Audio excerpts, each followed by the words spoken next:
Bom, ainda é muito pouco falado, mas eu acredito que em médio prazo esse assunto vai estar mais presente na mídia, que é sobre a Guiana Essequibo. Mas o que é a Guiana Essequibo ou somente Essequibo? É uma região da Guiana, nosso vizinho mais ao norte aqui da América do Sul, uma região com cerca de 160 mil quilômetros quadrados, então com um tamanho considerável, embora tenha uma população muito pequena, moram cerca de 120 mil pessoas nessa região. A Guiana, propriamente dita, é um país com uma população muito pequena, são só 800 mil habitantes. E essa região de Essequibo, ela recebe esse nome porque ela fica entre o rio Cuyuni e o rio Essequibo, então daí esse nome. Ela é disputada com a Venezuela. Lá nos tempos coloniais, essa região fez parte da Capitania Geral da Venezuela. Mas a partir do século XIX, principalmente, essa região trocou de mãos. Ela pertenceu a holandeses e também a britânicos. E é sempre bom lembrar que no século XIX a maior potência do mundo era o Reino Unido.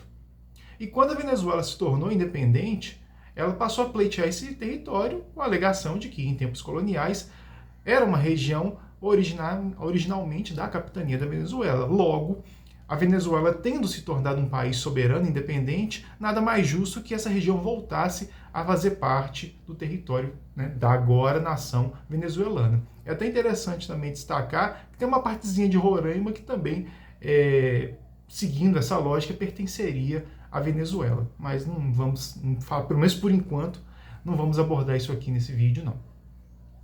Bem, ao longo do século XIX, a Venezuela sempre questionou essa situação de Essequibo estar nas mãos dos britânicos.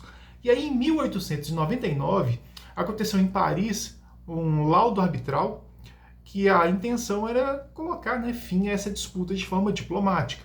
Então foram chamados representantes do Reino Unido, representantes da Venezuela e uma pessoa neutra, né, um representante russo. Aí já começa a manipulação, né, do imperialismo. Os representantes da Venezuela não foram venezuelanos. Foram dois, se não me engano, quatro, posso estar errado agora, juristas estadunidenses.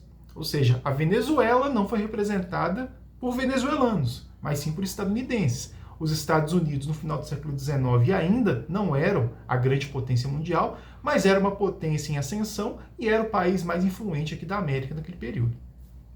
Bem, e nessa reunião, nesse laudo arbitral que aconteceu lá em Paris, em 1899, chegou-se à conclusão de que aquele território, de fato, era uma possessão britânica. Os anos se passaram, na verdade, praticamente meio século se passou. Em 1948, um dos estadunidenses representando a Venezuela nessa reunião faleceu, e aí o seu representante legal publicou um documento que achou entre os pertences desse representante.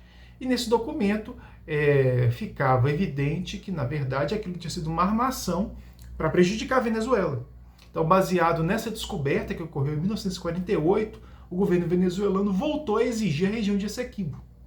Então, em 1966, aconteceu em Genebra uma reunião com representantes do Reino Unido e da Venezuela, onde se reconheceu, vejam só, a soberania da Venezuela, ou seja, reconhece que aquele é um território que sim, é venezuelano, mas ao mesmo tempo não retirou a autoridade britânica da região de Essequibo.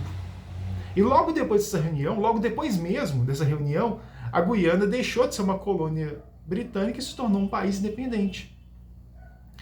E nesse acordo de Genebra ficou estabelecido que é isso, a soberania é venezuelana, mas a autoridade britânica depois passou para a Guiana, mas que deveriam haver novas reuniões para se discutir a melhor solução para o problema. Aconteceram, inclusive, mas nenhuma dessas reuniões chegou a alguma solução em relação a esse tema. Recentemente descobriu-se petróleo na região de Essequibo, e quem que já está lá explorando? A ExxonMobil, empresa petrolífera dos Estados Unidos. E aí é interessante destacar também que durante a reunião, que ficou conhecida como Tratado de Genebra, ficou estabelecido que não poderia haver exploração de nenhuma riqueza natural, justamente por ser um território em disputa. Mas, na atualidade isso está sendo totalmente ignorado. E os Estados Unidos estão já presentes nessa área, explorando petróleo, que é um recurso natural ainda importantíssimo e que por algumas décadas ainda continuará sendo importantíssimo. E o maior risco aí, além desse desrespeito à soberania venezuelana, é que esse assunto, esse tema que é tão caro à sociedade venezuelana, pode ser um motivo que os Estados Unidos precisam para começar uma guerra com a Venezuela. Por quê? Como há presença agora dos Estados Unidos explorando esse território e a Venezuela não abre mão desse território, qualquer movimentação militar da Venezuela pode ser utilizada como argumento para começar uma guerra contra a Venezuela. Só que aí também há outras questões que têm que ser sempre destacadas, que é a seguinte: a Venezuela hoje tem relações muito boas com a Rússia e com a China. Então, imaginem, se estoura uma guerra entre Estados Unidos e Venezuela por causa de Essequibo. Outros atores poderiam entrar, como a China e a Rússia. Esse conflito ganha proporções que são até difíceis de imaginar. O famoso tudo pode acontecer. Então, fica aí a dica. Vai se informar mais sobre esse assunto, porque também não tem como eu ficar dando mais detalhes, senão o vídeo vai ficar muito longo, já ficou mais longo do que eu tinha imaginado, né? Esse é um tema que provavelmente ele vai ser mais discutido a partir do ano que vem e nos próximos anos, porque é uma questão que ela nem de longe ela foi resolvida. Pelo contrário, com o passar dos anos, a situação vai só piorando. É um assunto que passa batido para nós brasileiros, mas que ele é um ponto de tensão aqui na América do Sul. Bom, se você gostou do vídeo, acompanhou até o final, né, mais de 6 minutos de gravação, eu agradeço. Se quiser compartilhar, se inscrever, aquilo tudo que vocês já estão cansados de ouvir aí num monte de vídeo, eu fico agradecido.